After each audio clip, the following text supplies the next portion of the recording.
misual ber po min hmangaih hi amak kati lalpa'n eng tiang po in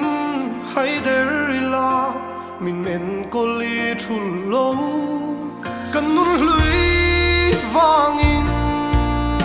min hmangaih kiam lo ve min en kol dana min hmangaih zia alang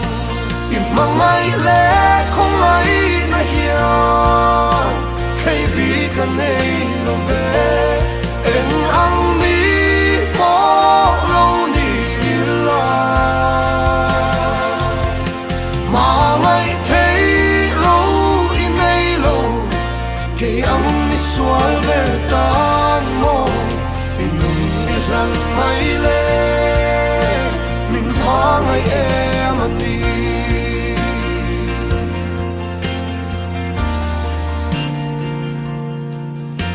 te donila ka thil ti te mangai tlak lo kani van lal fa pa meu thi nan chuan ka te lua mani inyal phal lo lo ran theng le cross ka ta van mi pui te pon an ui bet zawng lo che hmangaih le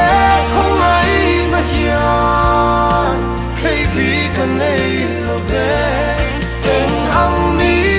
pawl ni la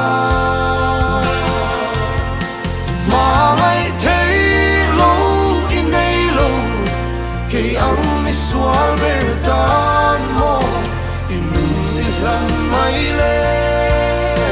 min hmangaih em ani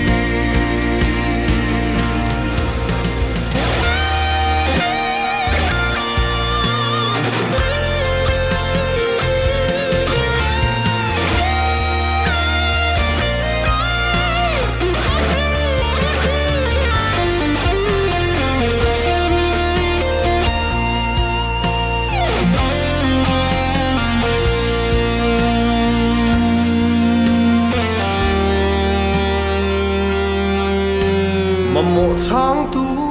in ni wanga mamo cheka ni lo kam hmangaih zok wanga min hmangaih ni lo min hmangaih mai hi in ni na zo kani kam mamo ber chu nang hmangaih hi ani hmangaih le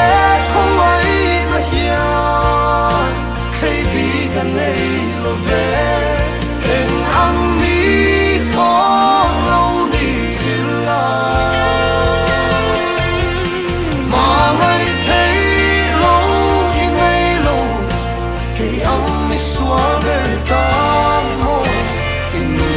lam mai le min hmangaih em ani